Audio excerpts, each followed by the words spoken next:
Question शुरुआत होता है, सिद्ध कीजिए कि चक्रीय चतुर्भुज के सम्मुख कोणों का योगफल कितना होता है 180 अंक।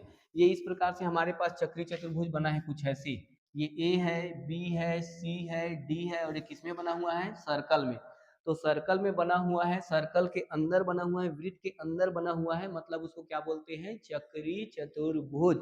बाहर में बना हुआ है तो चतुर्भुज, बाहर में बना हुआ है तो चतुर्भुज, इसी को सर्कल के अंदर लाए तो चक्रीय चतुर्भुज, नाम बदल गया। ठीक है ना। चलिए अब सम्मुख कोण बोल रहे हैं, मतलब ए के सम्मुख कौन है सी, तो कोण ए प्लस कोण सी बराबर कितना होना चाहिए 180 अंश।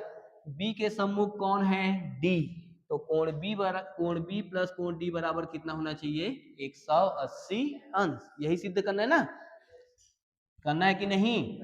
और इसको ऑब्जेक्टिव में भी या खाली स्थान में भी पूछ सकता है कि चक्रीय चतुर्भुज के सम्मुख कोणों का योगफल खाली स्थान होता है तो कितना 180 अंश। ठीक है ना, एक नंबर के क्वेश्चन में भी बना करके कभी कभी पूछ देता है।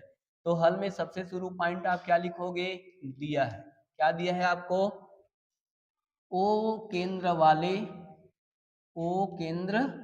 वाले वृत्त के अंतर्गत चक्रीय चतुर्भुज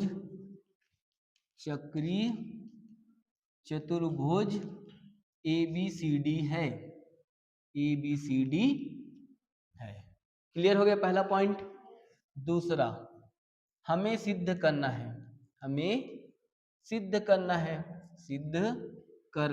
क्या सिद्ध करना है कि चक्रीय चतुर्भुज के सम्मुख कोणों का योगफल कितना होता है 180 है। तो कोण ए के सम्मुख कौन है कोण सी, तो कोण ए प्लस कोण सी बराबर कितना 180 अंश। कोण बी के सम्मुख कौन है कोण डी, तो कोण बी प्लस कोण डी इक्वल कितना 180 अंश। ठीक है ना। अब तीसरा पॉइंट क्या है, रचना। क्या है रचना, रचना में क्या है, केंद्र O से A व C को मिलाया, बस केंद्र O से A व C को मिलाया, बस हो गया ना। यहां तक पॉइंट क्या आएगा, उपपत्ति। उपपत्ति में ध्यान से देखिए, एक लाइन आप लोगों को लिखना यहाँ पर, हम जानते हैं, क्या जानते हो, देख एक मैं यहाँ पर एक डायग्राम बना रहा हूँ। एक वृत्त अगर इस प्रकार से है, इधर देखना ध्यान से ना, एक वृत्त है और यहाँ पर एक चाप बना दिया छोटा सा, AC ही ले लेता हूँ, AC एक चाप बन गया ना ये, और ये केंद्र है, सपोज कर लो ये केंद्र O है, क्या है केंद्र O। तो वृत्त के, इसी को लिखते जा रहा हूं, वृत्त के किसी चाप द्वारा, वृत्त के किसी चाप द्वारा केंद्र पर, ये देख केंद्र पर, ये देख ऐसे जी, केंद्र पर बनाया गया कोण, केंद्र पर बनाया गया कोण, केंद्र पर आंतरित या बनाया गया, केंद्र पर आंतरित कोण, ये पहला पॉइंट हो गया। ठीक है, वृत्त के किसी चाप द्वारा केंद्र पर आंतरित कोण, ये बात समझ में आ गया। ये चाप है और चाप को हम लोग कहां से मिला दिए, चाप के जो लास्ट पॉइंट है उसको कहां से मिला दिए, केंद्र से, तो कोण बन गया कि नहीं बना। तो इसी को शब्दों में लिखा हूं मैं, क्या लिखा हूं, वृत्त के किसी चाप द्वारा केंद्र पर आंतरित कोण। ठीक है, वृत्त के शेष भाग, अब इधर को बंद कर दो तो इधर वृत्त का शेष भाग हुआ कि नहीं हुआ। तो दूसरा पॉइंट आएगा, वृत्त के परिधि के शेष भाग, परिधि के शेष भाग, ये वृत्त की परिधि का शेष भाग नहीं हो गए थे, हुआ कि नहीं हुआ। तो वृत्त के परिधि के शेष भाग के किसी बिंदु, मान लिया कोई बिंदु क्या है डी, के वृत्त के परिधि के शेष भाग के किसी बिंदु पर आंतरित कोण, पर आंतरित कोण, लो तो अब इन दोनों को मिला दो तो कोण बनेगा कि नहीं बनेगा, ये देखो बना ना। आंतरिक कोण 2 गुना होता है, 2 गुना होता है। ठीक है जी। वृत्त के परिधि के शेष भाग के किसी बिंदु पर आंतरिक कोण का 2 गुना होता है। मतलब यहां पर जो बना हुआ कोण है और यहाँ पर जो बना हुआ कोण, ये कोण कितने गुना होता है? 2 गुना। तो इसी नियम से देख मैंने बातों बातों में इस चीज को बना दिया है। एक चाप ले लेंगे हम लोग ए बी सी, ये देखिए ए सी, बीच में क्या आ गया है? बी, तो बी को भी शामिल कर लो ना, क्या दिक्कत है? तभी से इस चाप का नाम ए बी सी होगा कि नहीं होगा? आप डायरेक्ट ए सी भी कह सकते हो या फिर ए बी सी कह सकते हो, कह सकते हो कि नहीं? तो मैं सबसे पहले लेता हूं लघु चाप। लघु मतलब छोटा।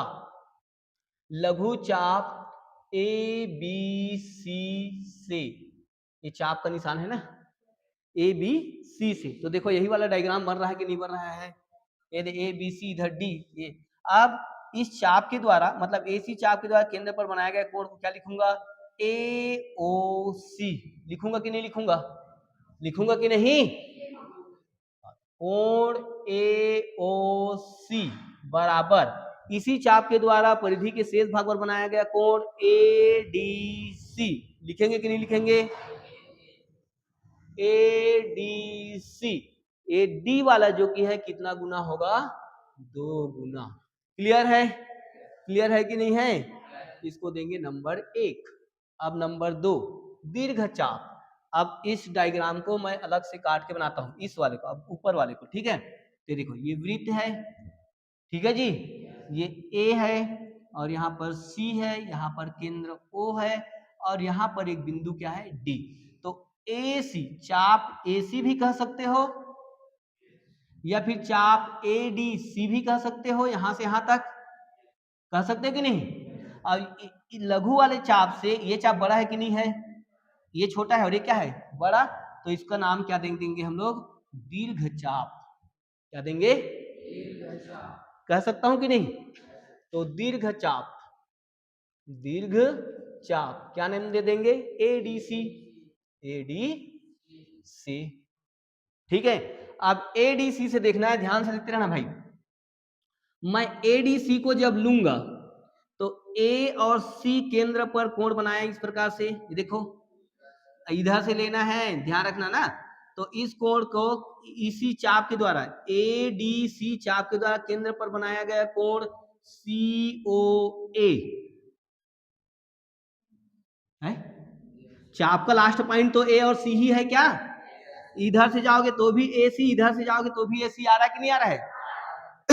तो इसको हम लोग इधर से लिख देंगे, ए ओ सी केंद्र पर बनाया गया कोण। क्या लिखूं? तो ए ओ सी इधर से लिखो सी ओ ए, सी ओ ए बराबर। अब देखो इसको तुमने इस्तेमाल किया तो वृत्त का शेष भाग कौन हो गया? इधर शेष भाग हुआ कि नहीं हुआ? परिधि का शेष भाग ये होगा कि नहीं होगा? तो परिधि का शेष भाग जब ये होगा तो परिधि के शेष भाग पर बिंदु क्या होगा? बी। क्या होगा? तो एसी चाप द्वारा बनाया गया कोण, तो ए और सी को किससे मिलाना पड़ेगा? बी से। मिलाऊंगा कि नहीं? अरे जो बचा हुआ बिंदु बी है कि नहीं है? उस समय डी बचा था, इस समय क्या बचा है? तो मिलाओ ना भाई, ए को बी से मिलाओ, ए बी को सी से मिलाओ, तो यहाँ पर कोण बना कि नहीं बना? तो ये 2 गुना होगा। कितना गुना होगा? 2 गुना शेष भाग पर बना, तो इसका नाम हो जाएगा ए बी। और ये कितना गुना होगा? 2 गुना। नहीं समझ में आया क्या जी? है ना? अब इन दोनों को जोड़ दो, समीकरण नंबर 1 धन समीकरण नंबर 2, दोनों को जोड़ो तो कोण ए ओ सी प्लस कोण सी ओ ए बराबर 2, कोण ए डी सी धन 2 कोण ए बी सी आएगा। ये देखिए इसको ए ओ सी और सी ओ ए पूरा एक राउंड घूम गए कि नहीं घूमे? तो कितना इसका कोण बनाया? 360। पूरा एक राउंड हो गए ना, ए ओ सी फिर सी ओ ए, तो 360 नहीं हो गए जी? ये 360 अंश हो गया, बराबर इन दोनों में से दो को उभयनिष्ठ निकालो। ठीक है, तो कोण क्या बचा, ADC प्लस कोण क्या बचा, ABC।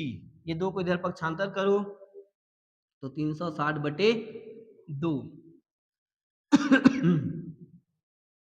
ABC कितना आ गया, 180 घटाओगे तो, अब इसको 60 फॉर्म में कोण D लिख सकते हो और इसको 60 फॉर्म में कोण B, B बीच में है ना तो कोण D प्लस कोण B बराबर 180 अंश आ गया। देखो पहला